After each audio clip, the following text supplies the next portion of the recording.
By the way, you were in the rookie symposium. Doing what? There was a photo up in the media presentation with the commissioner being interviewed, and you were reaching around. Hell yeah, dude. Welcome, everybody, to Extra Time, driven by Continental from the AT&T MLS studios in Manhattan. I'm David Goss, alongside Calen Carr. And Calen, we thought this was going to be a full show. I thought we were going to have a packed midfield, 4 hosts. We were going to high press, cover ground, and all of a sudden, we get into warm-ups. Andrew Weeby's out sick. Yeah.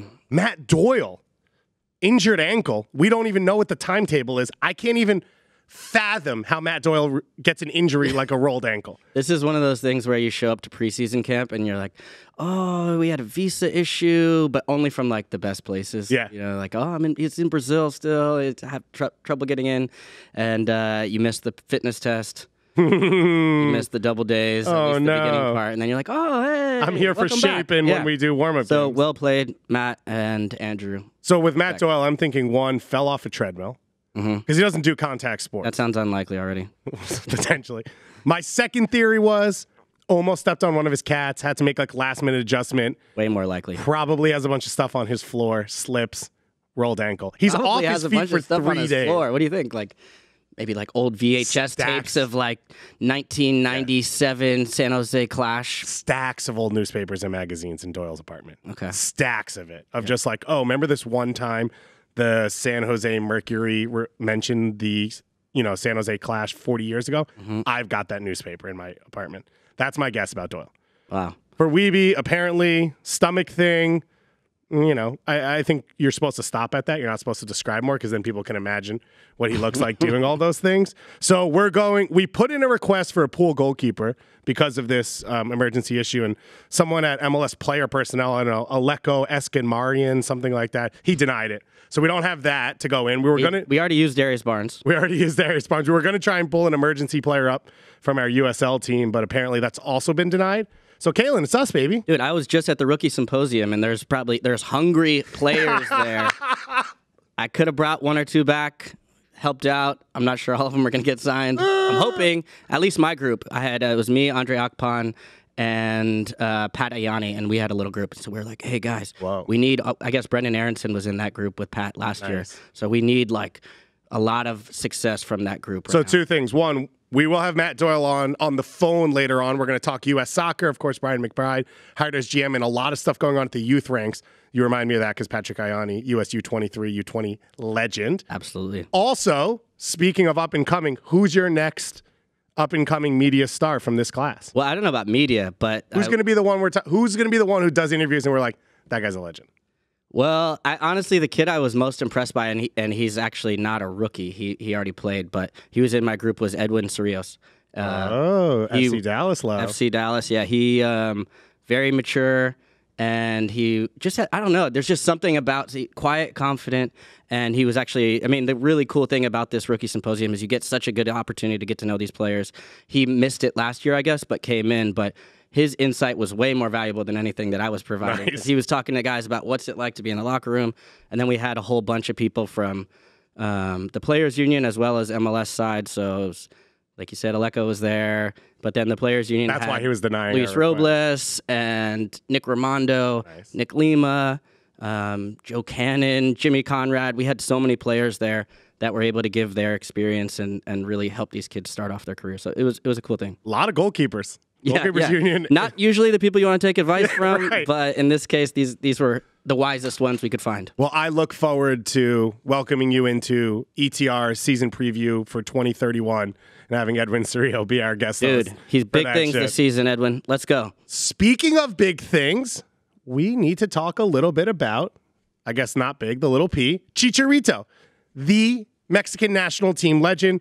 Reports from Marca in Spain are that the LA Galaxy front brass is meeting with Chicharito today to discuss a potential transfer coming up. Jeff Carlisle, Tom Marshall, Kevin Baxter, they've all heard rumors as well that the two parties are at least talking to each other.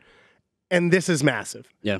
In an offseason where we've had a ton of huge moves for Major League Soccer, this could be the biggest one because Chicharito, after your man, your homie. Who's this? Oh. I'm saying, Do you want to? It's your name to mention. I mean, who's the greatest Mexican national team player? El Cuau. In modern history. Cuauhtémoc Blanco. Since he retired or stopped playing with the national team in the mid-2000s, I'd argue Chicharito is the biggest Mexican national team star of the last 10 years, and he could be on his way to Major League Soccer, not just to MLS, but to LA. No, it's massive. I mean, when you look around and you go to any Mexican national team game and you see which jerseys are in the crowd, it's invariably a ton of Chicharito, the star power, everything that, playing at Manchester United and on all the big clubs that he's been in Europe playing for. It's like he would be massive. And it goes again. It's every year. I think before the offseason started, I was sitting here the last time I was on the show, and I think the rumor started floating around, and we're like, this happens every year. Come on. Like, why are we still tricking ourselves into believing this?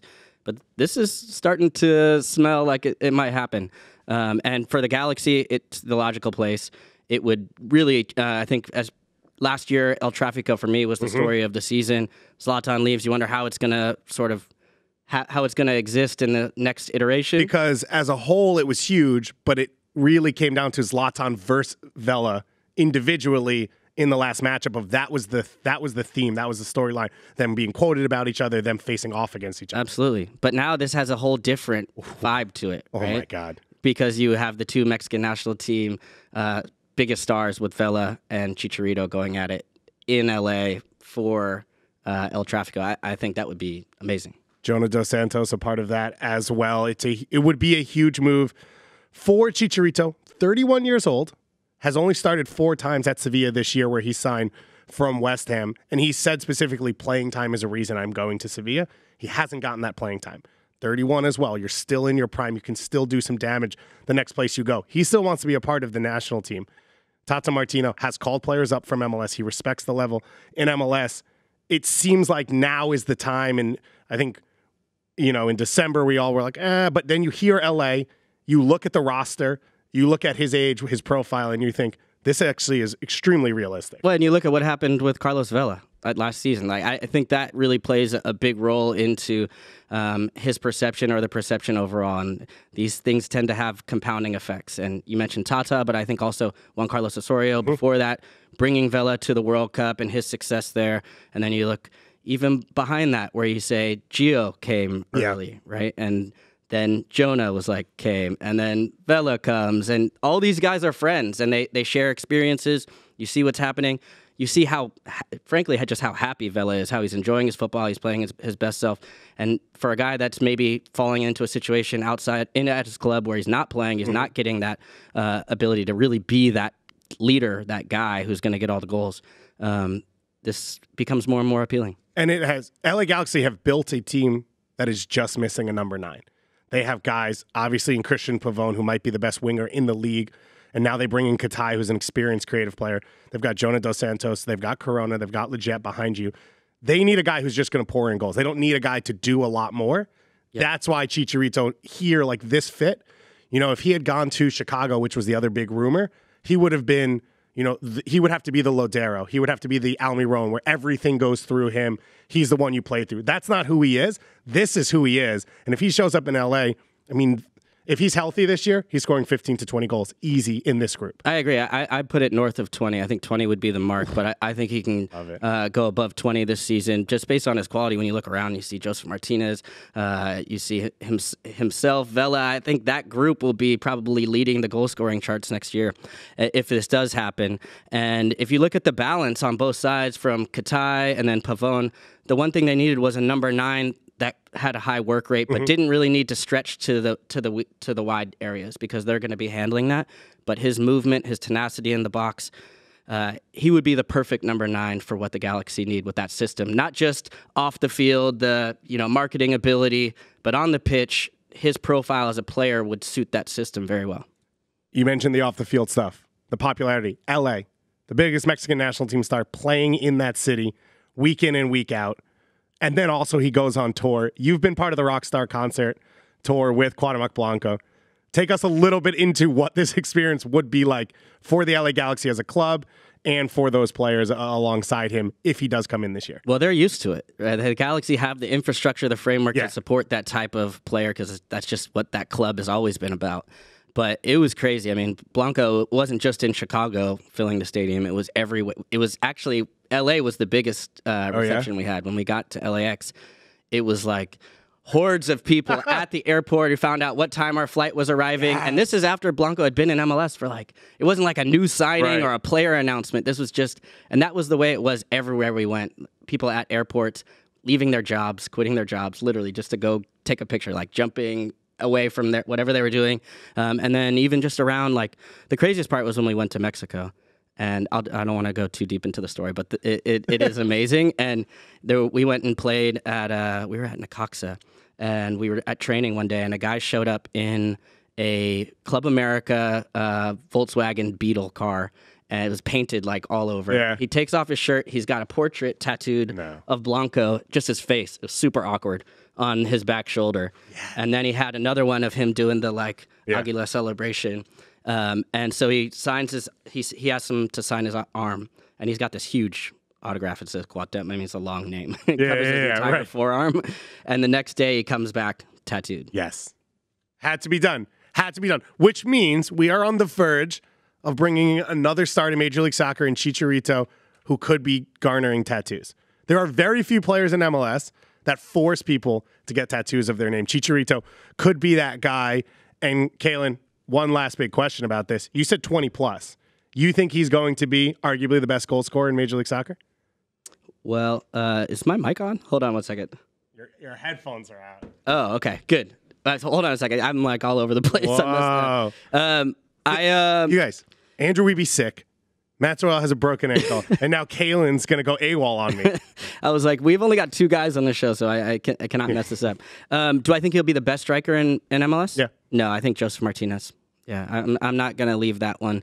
But you still think 20-plus goals? Yeah, I think 20-plus goals. I think I think 20 would be the sort of marker. I think he'll go as far as, for me, as whether it would be living up to the expectation of a signing of this profile that would command this type of figure, probably to bring him in and to pay him. But I think absolutely he'll be in that class where I think him and Joseph could push each other throughout the season, and Vela as well, with the multitude of ways that he can score goals. But this one signing left, let's say they make this one signing and that's it. Are the Galaxy in the conversation as favorites, contenders, chance at MLS Cup? Where would you put them with this group? That I think always contenders. I don't know if I would say contenders maybe for MLS Cup. I still think there are maybe other teams like LAFC that I think have a better chance at the Supporter Shield that might be built maybe more that way.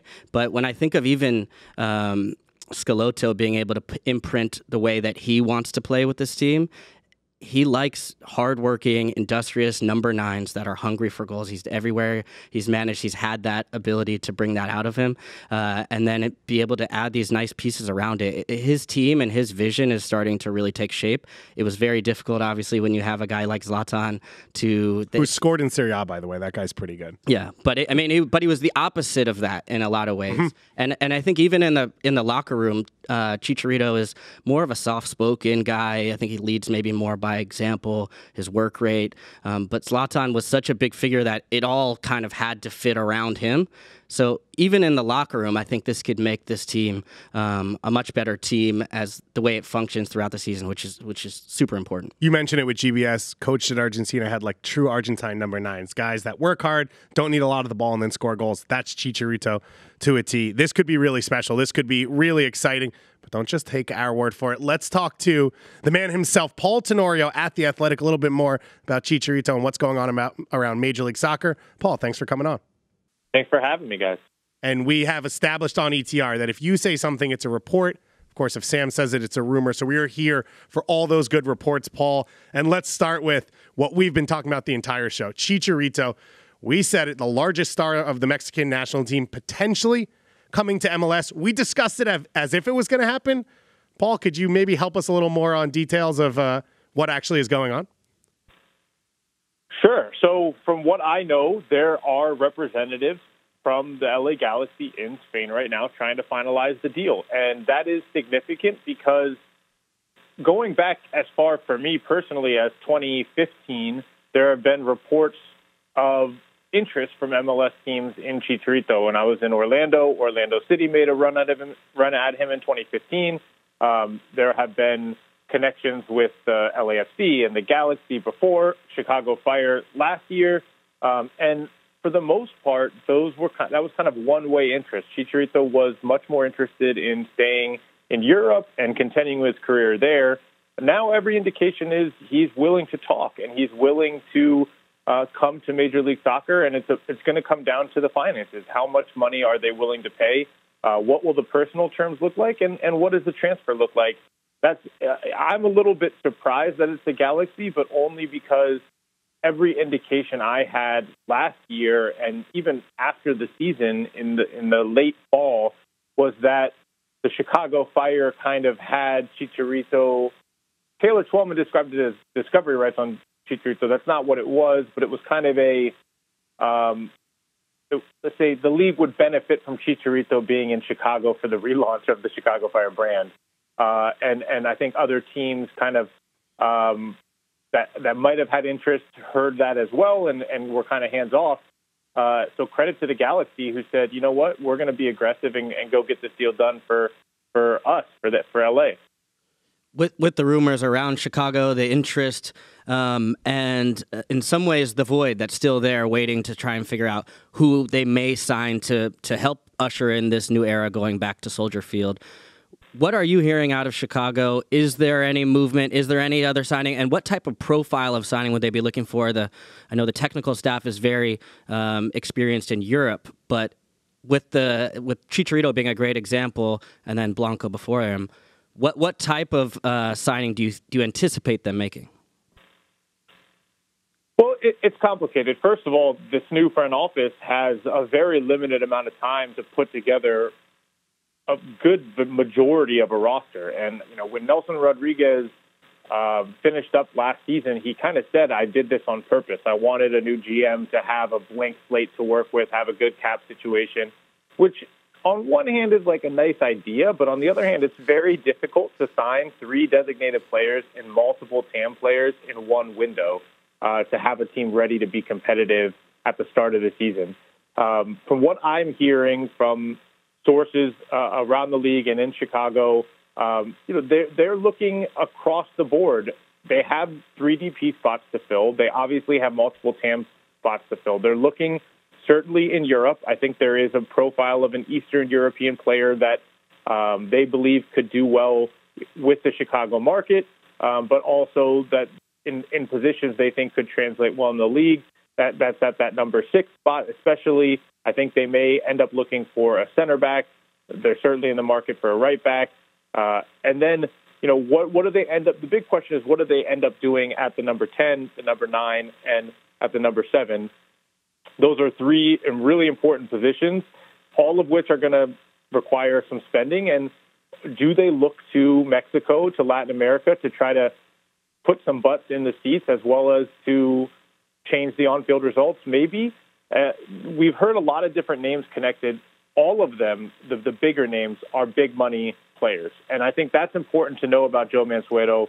He is going to want to spend money, and so the pressure now is to get it right. And I think that is where we're going to see – I think that's going to determine whether or not we see those signings in January or in the summer, because if you're going to spend $10, $15 million or maybe more on a player – you better be sure about him. And I think that's kind of where Chicago stands right now. They're having discussions with some bigger name players, some like Madic, a name that's been connected. I do understand that there has been interest there. Big profile European experience. They have been looking in Mexico as well. What younger players, more in their prime players, they're looking at everything. It's just a matter of, can they find the right player for the right price? And can they do it now? And I think that last part's going to be the hard part. You mentioned for Chicago, GM coming in late, technical staff coming in late has maybe pushed their timeline, but it's been odd. While some teams have been aggressive, we've seen a lot of teams kind of be slow in this window. Seattle Sounders, one that a lot of people thought would solidify their lineup and push into CCL. They haven't really made any moves. You look at New York Red Bulls, you look at the Montreal Impact. Why do you think some of these groups have been slower in this offseason? Well, I think the big the big reason is the thing that's looming over every team, and that's the CBA and the league. And, putting aside the idea of kind of the biggest picture discussions and people talking about work stoppage and all that stuff, really gets down for teams to the nitty-gritty of the salary rules. And what are those going to look like? It becomes very difficult to sign players when you don't know if TAM is going to exist, how much TAM you're going to have. Is it going to be converted into general allocation money, or is it going to go into the salary budget? Now we have, based off of Sam's reporting, and I'll confirm it so that we can call it a report and not just a Sam Baseball rumor, but the discussions around the third designated player spot, that changes everything on how you look at players. I mean, let's look at the Fire, for example. Why are they taking their time on designated players? Or, it's not just about the right match and the right money. They also have to think, okay, if we're going to sign a designated player who is 30 or 31 or 25 or 26 even, that means we only have one more DP spot available potentially, because in 2021, that third DP spot has to be a young DP. So, you have to be really careful if you're looking at guys who are over the age of 23 right now, that you have a plan for those players, and you have a plan for that second DP spot, and then that you are finding the right player for the third DP spot down the road. So there is a knockdown effect of what are these rosters going to look like this year, but they're trying to plan for what they're going to look like in 2021 as well. And so I think we're seeing a lot of teams hold up on their designated player signings. I think we're seeing a lot of teams that aren't sure. You look at a guy like Justin Merrim. Why is he still available? Well, he's a guy that's right there on that fringe. Is he going to be a TAM level player or not? And, is TAM going to exist or not? Well, signing him to a $500,000 deal or $550,000 per year deal might be a good deal if TAM exists, because it's more cap friendly. But if TAM goes away, then maybe you can get him closer to what would be a more realistic value for him. Take the money out of his pocket, unfortunately, but, is a little bit more cap friendly for the team. So, those types of decisions are happening all over the league with free agents, with TAM level players, and with DPs. And it all goes back to the CBA and not knowing what the roster rules are going to look like. This show supports putting the most money in Justin Merrim's pocket as humanly possible. That way we can go get Persian food together. I can make him pay. But coming off that, you mentioned that DP rumor. You mentioned Sam Stejskjal's rumors, and then now your reports. What do you make of what that move would do for the league? What do you think of the idea? I am not a fan of the idea, largely because I think I think this is a league that has put so many restrictions on how teams spend their money, and you have the real reason that this is being done is to maintain parity within MLS. And I think the league is going to have to make a decision soon, and the decision is: do we want to be truly competitive with Liga MX? Do we want to put ourselves really on a path to be competitive with the European leagues down the road?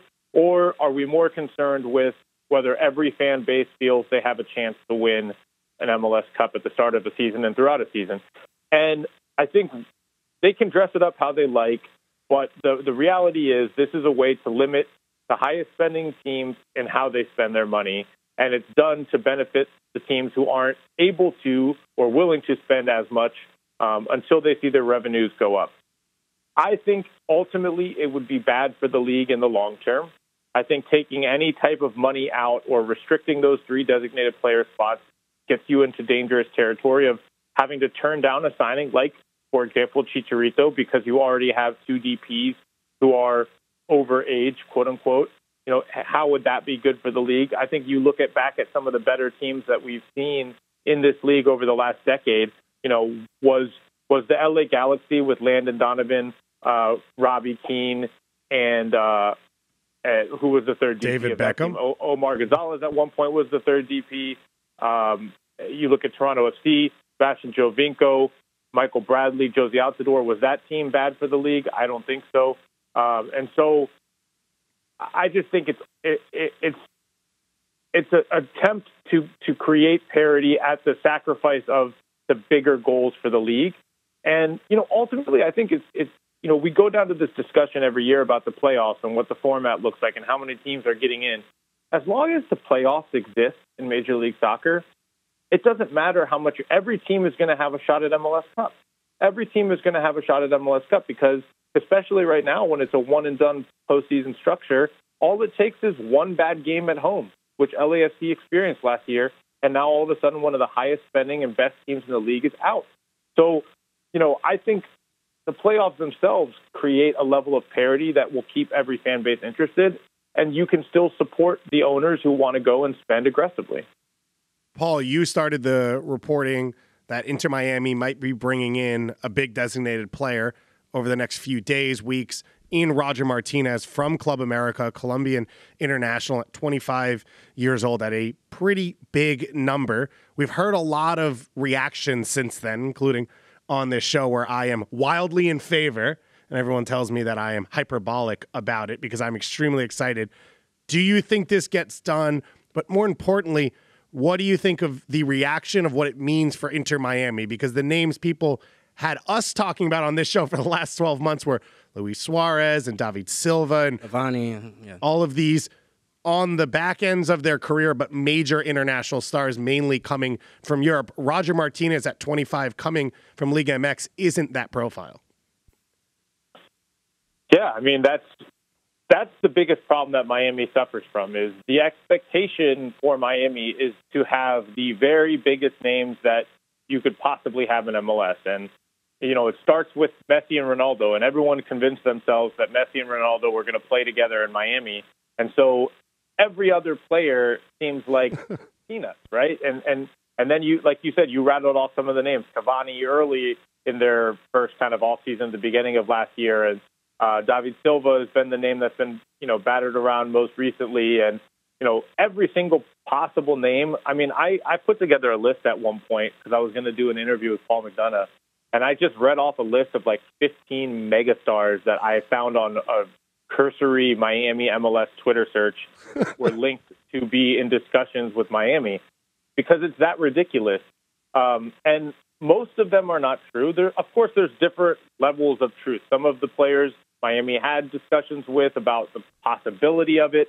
And when you talk about those discussions, I mean, there are always going to be these early conversations of approaching a player who maybe is coming out of contract soon or something. Would you be interested in MLS? What would the price look like? To get from that level to actually happening, there are so many steps that have to happen. But let's just say some of these have a little bit of truth to them. Some of them have none. And as a result, you have a 25-year-old player coming in his prime from one of the top clubs in Mexico who plays for Colombia, often starts for Colombia, and he's a disappointing signing based purely on the fact that he's not a name. And, it's so funny because all you need to do is look in the last couple years at the teams that have been successful and tell me, like, how many people were excited about Miguel Almiron. Now, that's a flash in the... I mean, this guy was, like, one of the greatest signings in MLS history because they got the right player at the right price at the right time, who is just a transcendent level player and went on to the Premier League. But no one was celebrating Joseph Martinez, and no one was celebrating Diego Rossi. They didn't know who these guys were, and they've become, really impactful star players in this league. And so, Miami is just at a point now where the excitement's going to have to come on the field. And when this, I believe there is a win and not an if. When this Martinez signing gets over the finish line, it's going to come down to if he can score goals and sliding from more of a winger at Club America into a number 9 spot, probably with Miami. If he's bagging goals, no one's going to be complaining anymore, and we're going to see a player that has the potential to be one of the top finishers in the league.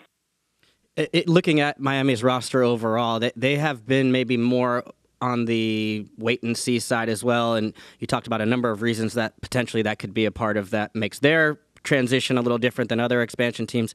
But I remember back, LAFC took a little while to develop the roster as well.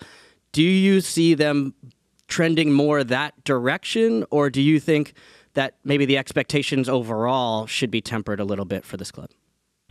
No, 100%. In fact, I spoke to Paul McDonough, and for a story I did a couple weeks ago on kind of the different approaches between Nashville and Miami, and he referenced exactly what you just said. He looked at LAFC and how they had done things differently than what he did with Carlos Bocanegra and Darren Eales in Atlanta. That was kind of done very quickly. That roster was put together in a short period of time. At LAFC, John Thorrington, Bob Bradley, they kind of took their time, and they wanted to make sure they had the right players at the right prices at the right times, and the roster was kind of coming together in mid to late January. And that's what I expect we'll see with Miami. I think that they have several international signings that they're working on at different levels of completion that will be announced in the coming days and weeks, and we'll get a better picture of what this roster is going to look like. And I think when those signings are done, we will see a team that's going to be competitive in the Eastern Conference right off the bat. Remember, we still have 2 DP spots that are open that Miami is going to be filling.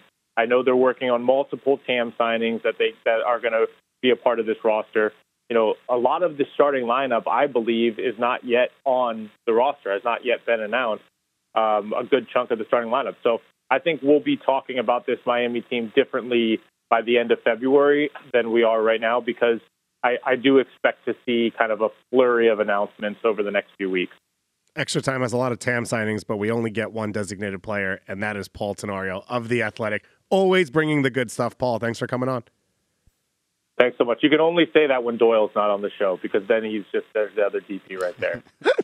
Especially now. And Calen, you're like the Zlatan. You're popping in for like a one season, one episode thing, and then you move from TAM to the real DP money, and then you go on and do your videos. Yeah. I want to say while you're here, by the way, loved the video you did in Costa Rica.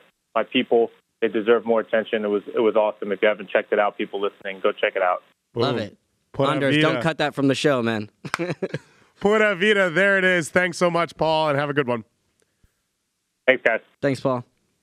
All right. Well, Paul Tenorio sort of just said it there, Calen. In his mind, most of the starting lineup isn't done yet in Miami. He's not worried. He's not disappointed. Do you agree? Yeah. Do you feel similar? Well, I think if you feel a lot better hearing that there's going to be a flurry of signings, because in some places you're wondering, all right, where's the noise coming from? And Paul, as we've noted, usually doesn't get these things wrong. But I think McDonough really is the figurehead here. And in some ways, I think the expectation was because of Miami, and he hit the nail on the head on that with Beckham and the big names.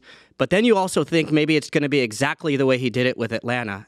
And it's not. I think McDonough is actually referencing LAFC, so he's taking pieces of both. But the thing you learned from Atlanta that I'm sure he would carry forward is exactly to his point, Almiron, you didn't know who he was. But if you show up to an Atlanta United game, you could have never watched a soccer match before, and you watch Miguel Almiron play for 10 minutes, and you're like, who's that guy? Right. Who is that? and that's the type of signing that I think Miami and this like sort of new wave of MLS is like you're building stars. You're winning, you put a good product on the field, and people show up. But Atlanta is a different market than Miami, right? That's been the conversation for a lot of people, has been Miami's a city that shows up for LeBron. They don't necessarily show up for a Heat team that's good, playing hard because, you know, they work hard and all that stuff. Do you think a 25-year-old like Roger Martinez, and we do have to note, he's a Colombian international, huge Colombian community in Miami that you'd be tapping into with this, or in the Miami area. Do you think those types of signings that Atlanta did, the way Atlanta built of just being exciting on the field, but maybe not big names off it, do you think that's enough for Inter Miami to be successful? I do, and I think it's a different profile. NBA, you know, it's all about the star power, and maybe the fan base relies on that, but I think MLS, it's a different thing. And I actually even question a little bit about this idea of a third DP and some of that idea of it necessarily being limiting as far as the signings you make. It's more saying encouraging teams to get the profile right, because as we've seen with Rooney, or we've seen with guys, they've been fantastic, but I feel like the lifespan of that signing is short from a financial standpoint, and also from an interest and a connection standpoint, where I think going this younger direction and continuing to get young players that are changing the league are changing it in a more sustainable, better way, where the product on the field is something that you can watch for longer. The other thing you get to do is you sell that player, and then you buy another player, and there's another big signing and more excitement, and the cycle continues to go, and it keeps people enthralled. It's exciting to see what's going on, and of course, for Inter Miami, they did have the first and third pick in the MLS Superdraft, which was hosted on ESPN by Adrian Healy, as well as Taylor Twellman and the star himself, Matt Doyle, who is home.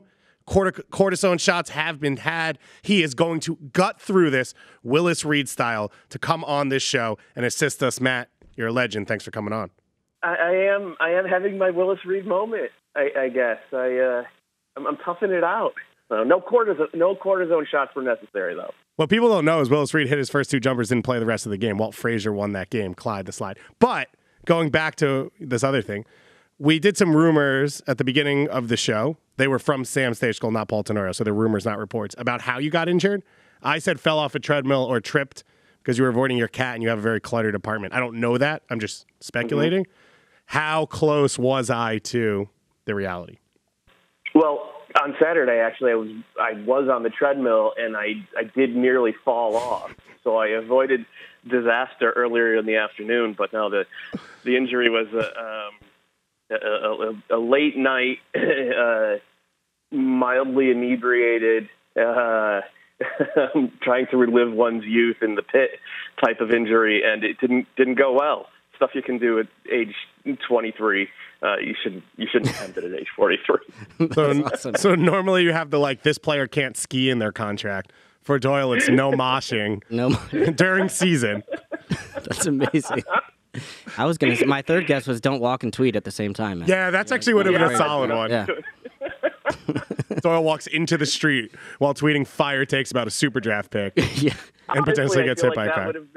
that would have been way more respectable than what actually happened. So, yeah. Can we Maybe go I into the should've draft lied. a little bit? Before we do that, I just want to say Doyle, showing his age, not just in the injury, but he keeps hitting the buttons on the phone right now like your grandparents do when they're talking to you. So Doyle, just watch out for that a little bit. But Calen, go for it. No, I wanted to hear about your experience on the draft. Great job, I thought. ESPN talent, Matt Doyle. I was going to say, yeah, absolutely. I thought when you show up at first that you were just too big time to come in anymore. You're like, this studio's a little smaller than what I'm used to these days. I need handlers. But no, what was that experience like? And what can we expect from this draft class or I guess the draft in general? Because the concept of it with homegrowns is changing. There's a lot of talk about that. But how do we evaluate this class in particular? We don't yet. I think that's the big thing that we should all have taken away from the draft over the last 5 or 10 years. You don't get, if you think about this great Sporting Kansas City team of the past decade, they built that team through the draft. And guys like Matt Beasler, Roger Espinoza, Graham Zusi, they're identified earlier and they're in MLS one way or another before they're even going to college soccer. So I don't think that it's not that these kids aren't good. There's still some really good, there are, I think, 3 kids who have potential national team futures, U.S. national team, then at least one with a Canadian national team future. But the jump is just so much bigger now than it was 10 years ago. And I think the best example to use is the 2017 Superdraft. Because if we were sitting here having this conversation a year ago, we would have considered it a bust. Miles Robinson barely played. Jackson Ewell, who knew? Jonathan Lewis barely played. You go on, Lalas Abubakar looked like he was going to be a 4th center back. Jack Elliott was not even a thought. Neither was Brant Bronico. And these are all guys you're looking at now, these guys are starters, some of them absolutely at the apex in MLS. So you don't judge a draft until at least 2, sometimes 3 years are gone, because it just takes longer, I think, for most to acclimate to the pro game from college. So every once in a while, though, you'll have a Kyle Larin, a guy who hits the ground running, is the guy. Robbie Robinson, first pick in this draft, as many people expected, forward out of Clemson, got to FaceTime with David Beckham, something that he will be potentially mocked for by his friends for the rest of his life because he handled it maybe not as well as he handles a ball in the 18. Do you expect him to be a factor this year? Do you expect anyone in the top few picks to be a factor this year? Yeah, I definitely think Robinson and Neal. Well, I think Nealis is maybe the best bet to start out of all these guys. The number 3 pick, Dylan Nealis. He's an attacking right fullback. He's a lot like Keegan Rosenberry, who, of course, also came out of Georgetown. And if you look at Miami's roster, I think that's one of their weaker spots. With Robbie Robinson, he's a center forward. Now, they also think he can play a little bit of wing, and he's an assassin in the box. He can score every which way, but he's going to be competing with Matias Pellegrini, Julian Carranzo, Juan Agudelo, probably Roger Martinez, Jerome Keefe. I don't expect him to start. If he goes out there and he does what Kyle Larin did in 2015 in preseason, okay, he'll have earned the job. But just think about the level of players you're competing against. It's tough to say, yeah, he's ready to walk right in.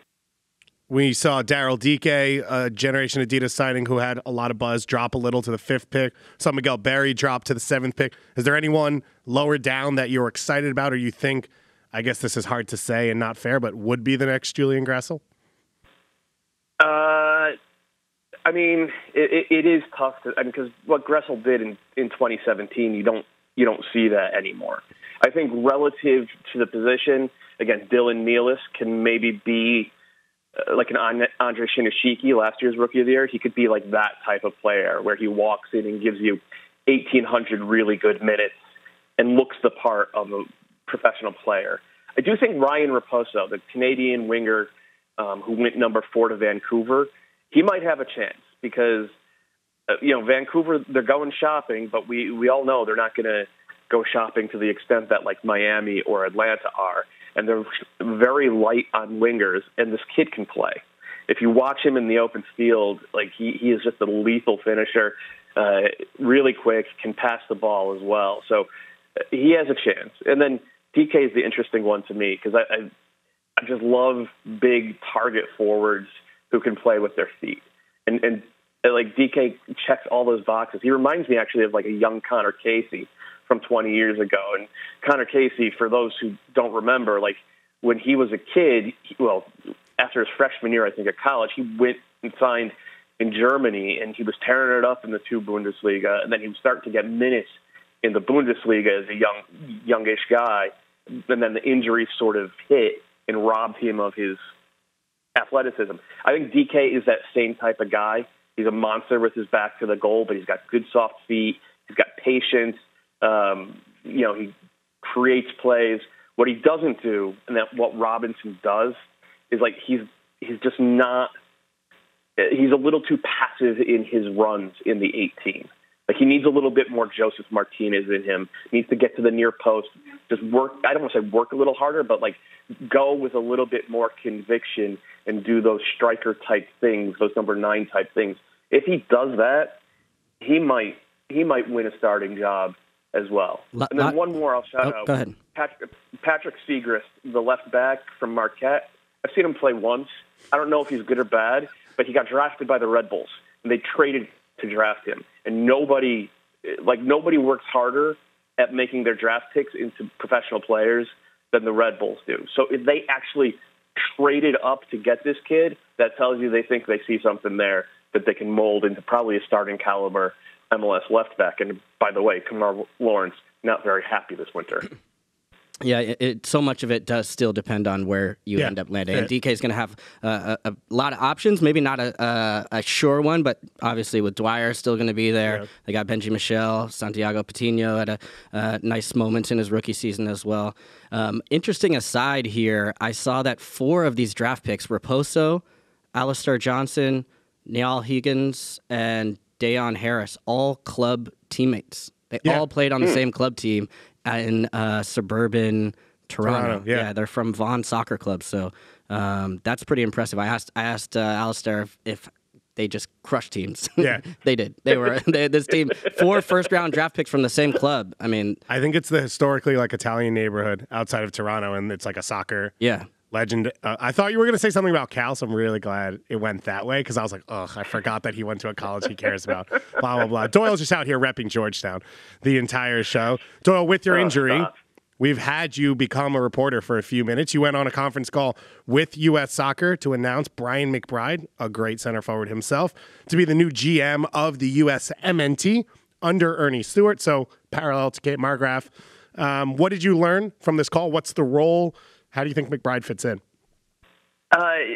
It's interesting. It seems like 95% of his job is going to be traveling to Chelsea to, be in touch face to face with not just Christian Pulisic, but like Frank Lampard and the decision makers at Chelsea.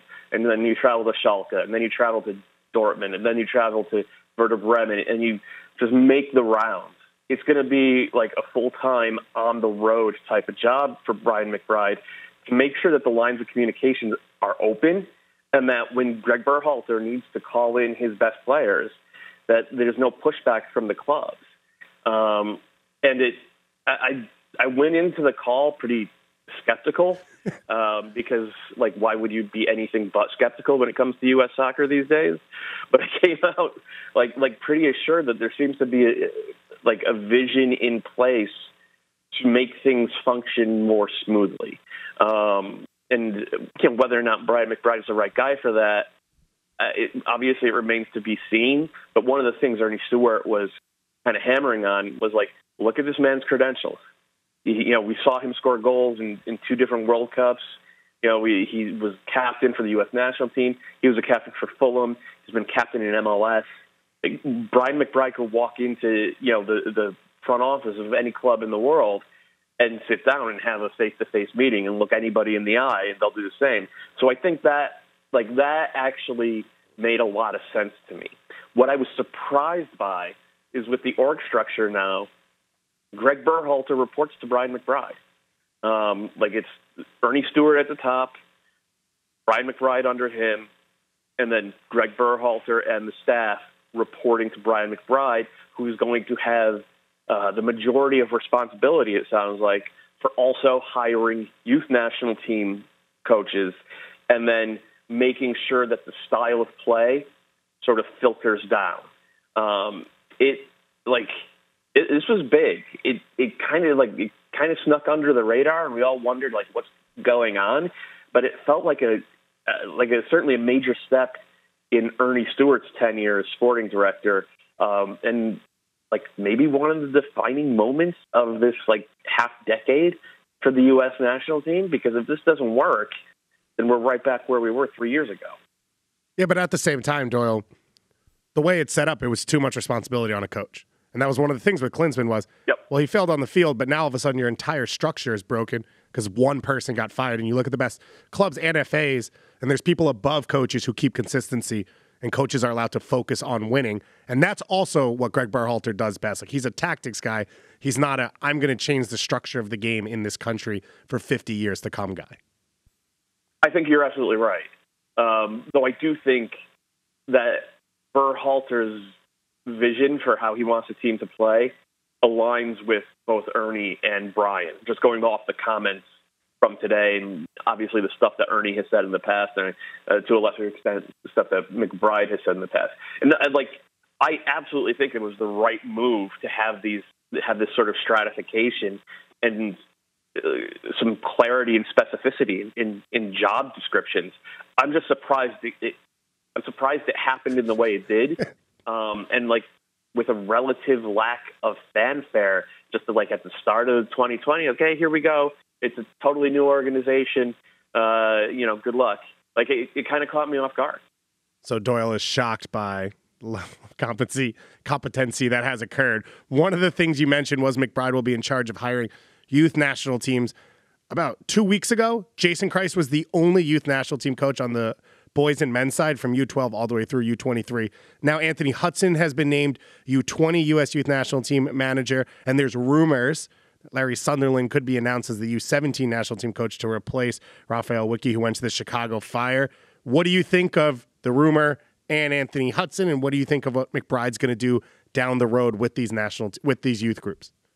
I mean, it's tough to get behind the Anthony Hudson hiring. I know he has experience at younger levels with Bahrain and New Zealand, but it was such a disaster for Colorado. It's pretty discouraging. Larry Sunderland, we've all seen the reports from Ibis that he's going to be the U17 head coach, and he has a good rep, but we've also seen reports saying that that's not actually the case. They did say on the call that there will be multiple youth national team head coaches announced soon, one maybe even as early as today. I don't know who it's going to be. I don't know if it's the U17s or something lower or higher. But it still is all kind of a mess. And that's why I think getting another layer in there at the GM level to be a decision maker, that it does make sense.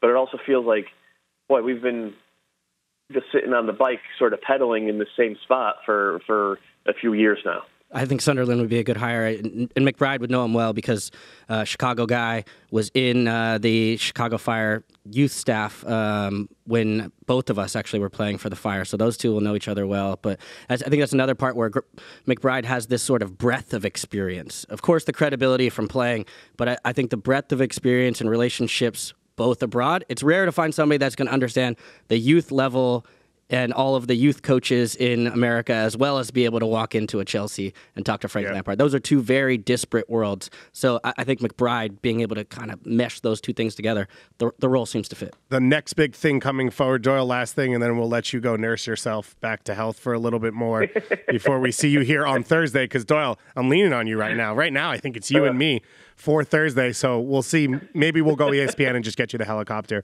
and just parachute you straight in as you've so rightfully deserve at this point. I agree with that. Last thing coming up is Olympic qualifying.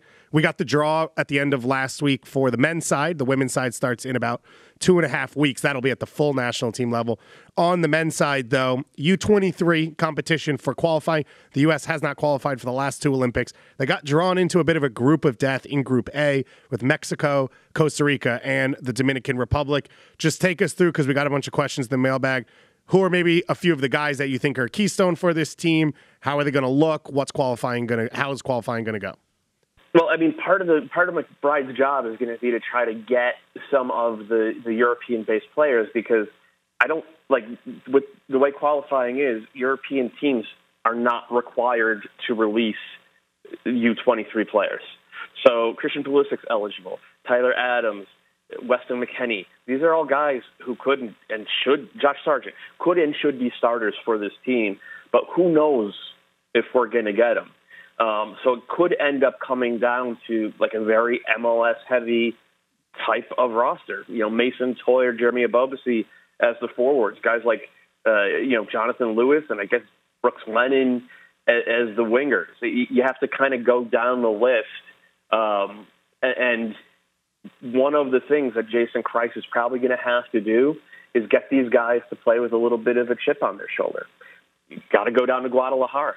You got to get a result against Mexico. You got to beat Costa Rica, and you got to get the job done in the semifinals. If you get there, nobody thinks you can do it. My guess is that's going to be the approach that Jason Kreis takes. But the good news is, again, this was from the phoner that McBride did. 15 Olympic-eligible players played for the full national team this past year. Now, granted, not all those guys were great, and not all those games were great. But, we're talking about Jackson Ewell, Miles Robinson, guys who can really – Paxton Pomacall, guys who have shown in big moments for club and country that they can get the job done. And a lot of those guys, by the way, are with the full national team right now down in Florida for this January camp. And my guess is they're kind of breaking that camp up where it's the U23 eligibles and the full senior, the older guys, so to speak, going head-to-head, because the U23s need to get as many reps as possible. We've seen it each of the last two cycles. Qualifying for the Olympics is not easy. Doyle mentioned it. This will go down March 20th, starting down in Guadalajara at Estadio Acron and Jalisco in the big city. And, of course, the last two cycles have been a little bit of a nightmare. The Sean Johnson game against El Salvador, and then, of course, knocked out by Colombia in a intercontinental playoff in the last Olympic qualifying. So we hope it goes better this time. But based off Doyle's luck so far in 2020, nothing bad could possibly happen to us, U.S. soccer, and all going forward. Doyle, enjoy the rest of your day while you're working, quote-unquote, from home. Yeah, I'm going to act my age. Thanks, guys. Our thoughts, of course, go out to Matt Doyle. We hope for his best because we need him back at his peak athleticism where he is unathletic. Yeah. You brought up men's league injury. The closest Doyle's come is he come and watched my co-ed games and mocks me for being sort of athletic. Yeah. And I'm like, you came to drink at a co-ed soccer game in the middle of New York City. I don't know that you get to mock me, but he is our man, our UConn legend, Doyle himself. He mentioned the 2017 Superdraft when he was talking about the Superdraft, being able to judge later on. One of the big names out of that draft was Julian Gressel, picked in the top 10, but lowered down on that list by Atlanta United. Immediately a starter, has led the club all time in assists at this point over their short time as a club. And then there's been a lot of rumors, a lot of rumblings that he wants a new contract. They've been delaying it. They say they love him, but he doesn't feel it. The rumors last week were that Toronto FC was actually looking at maybe trading for his rights, which both have denied. But it's interesting that a guy who's just been so successful, any money you go out to spend to replace Julian Gressel with, you're looking for the exact production you get from him. Why not just give this guy the money and just say, we're thankful for what you've done and just get it done? Well, that's like the... Come on, it's easy. Always the question, right? But I think some of it actually does come from, all right, he started at the draft. He wasn't a foreign signing. He wasn't a big signing. And so now it's like, okay, you understand his perspective. And also, I think some of it also comes from this idea, and it's like, is he great because Joseph Martinez is great, or is Joseph Martinez so great because of Julian? It's a system we could plug anyone in. I totally disagree with that, and I think they would be smart to lock this down as soon as possible, and hopefully there are some conversations happening behind the scenes to make it work. Because, I wouldn't be surprised if more teams like Toronto, smart teams, are starting to sniff around a little bit and say, how real is this? And then you look at this year's draft, and you're going to say, in 3 years, our guys consistent MLS starters, but as you said, they're not flashy. They're not a new signing.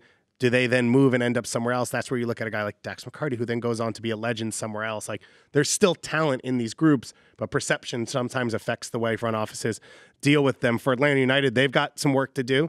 They have to replace a center back. Leandro Gonzalez-Perez, who was one of the faces of this team alongside Julian Gressel, he's now gone. He debuted for Cholos Tijuana on Friday night in Liga MX, which, by the way, had 5 former MLS players play in that game between Santos, Laguna, and Cholos, which I thought was pretty interesting. But he debuted. He gets the start.